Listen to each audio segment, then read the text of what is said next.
A content analysis of current Syrian refugee crisis and health issues in Europe. For my introduction, I used the following question: how does popular media shape our thinking and understanding of current refugee crisis in Europe and of the health issues experienced by the Syrian refugees? I often use the messages, demeanor, and tone by these reports. For my hypothesis, I used the following question: what is the reporter's message, demeanor, or tone towards Syrian refugees? For my research methods, I did an overview of two news coverage of humanitarian groups from Voice of America. Dates were from March to April 2016. They had analysis of both textual and visual, and I had compared similarities and differences.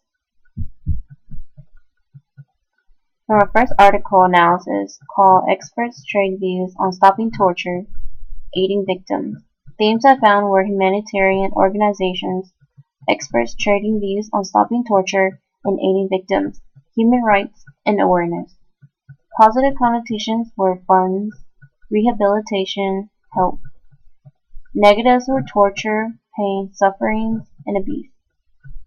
Health issues involve preventing torture and sufferings to help increase number of children and adolescent victims of torture by having rehabilitative centers, such as Restart, starting them young to reduce long-term health issues. Quotes I found were from a UN High Commissioner for Human Rights, and he said, "The torture of children is an unbearable reality, particularly in countries in conflict such as Syria. Indeed, children are often targeted because they are children, as a way of intimidating entire communities or to leverage additional pain onto their parents." Hanze said these young victims come to therapy sessions gripped by huge physical and mental suffering. She said her role is to help them to speak out. As a therapist, she said she tries to get these young youth to break their silence, but it's hard to do. For the second article, called Humanitarian Groups Call for Sustained Ceasefire in Syria.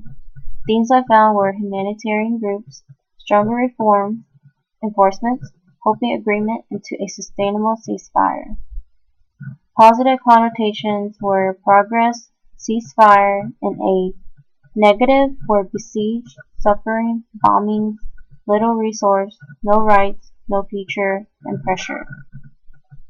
The health issues involved reaching areas that were previously inaccessible, ordinary civilians of children and mothers, providing care and food, outreaching sacrifices to the so-called enemy, and numerous bombings of hospitals took action with loss of medical staff.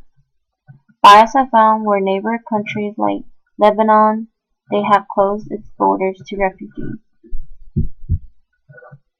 In conclusion, two sources with different approaches definitely changed our views and values of current Syrian refugees through the reporters' informative messages, demeanor, and visual images.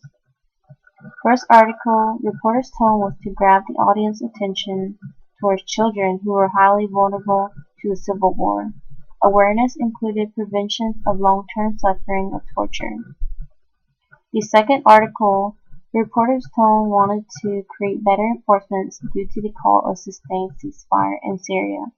Awareness gave readers the image that Syrian refugees are vulnerable to medical assistance due to the besieged town.